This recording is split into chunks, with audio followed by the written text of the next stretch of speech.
കർക്കിടക മാസത്തിലെ ഒരു പ്രധാനപ്പെട്ട ചടങ്ങാണ് മുക്കുറ്റി ചാന്ത് തൊടൽ. മുക്കുറ്റി ചാന്ത് എന്തിനാ തൊടുന്നതെന്ന് പറയാം. നമുക്കറിയാം, മുക്കുറ്റി എന്ന് പറയുന്നത് ദശപുഷ്പത്തിലെ ഒരു സസ്യമാണല്ലോ മുക്കുറ്റി. ഓരോ ദശപുഷ്പ സസ്യത്തിനും ഓരോ ദേവതകളുണ്ട്. അതിൽ മുക്കുറ്റിയെ പ്രതിനിധാനം ചെയ്യുന്നത് പാർവതി ദേവിനെയാണ്. അതുകൊണ്ട് കുടുംബത്തിൻ്റെ ഐശ്വര്യത്തിന് വേണ്ടിയിട്ടാണ് നമ്മൾ പ്രധാനമായിട്ടും മുക്കുറ്റി ചാന്ത് തൊടുന്നത്. പിന്നെ കല്യാണം കഴിഞ്ഞ സ്ത്രീകൾ അവരുടെ ഭർത്താവിൻ്റെ ദീർഘായുസിന് വേണ്ടിയിട്ടും, ഇനി വിവാഹിതകളല്ലാത്തവർ നല്ല ഭർത്താവിനെ ലഭിക്കുന്നതിന് വേണ്ടിയിട്ടും മുക്കുറ്റി ചാന്ത് തൊടുന്നുണ്ട്. ഇനി ഇത് ഐതിഹ്യപരമായിട്ടാണ് ഇങ്ങനെ പറഞ്ഞത്. നമ്മുടെ ഈ കർക്കിടക മാസം എന്ന് പറയുന്നത് പഞ്ഞമാസമാണല്ലോ. അപ്പോൾ നമ്മുടെ വീട്ടിൽ ഐശ്വര്യം വരാൻ വേണ്ടിയിട്ടാണ് നമ്മളിത് ഐതിഹ്യപരമായിട്ട് ഇങ്ങനെ ചെയ്യുന്നത്.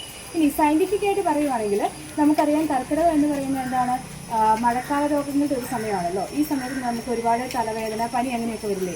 നമ്മൾ ഈ മുക്കുറ്റി അരച്ചിട്ട് എവിടെയാണ് തൊടുന്നത്? നമ്മുടെ പുരുകത്തിൻ്റെ സെൻട്രൽ ഭാഗത്താണല്ലോ തൊടുന്നത്.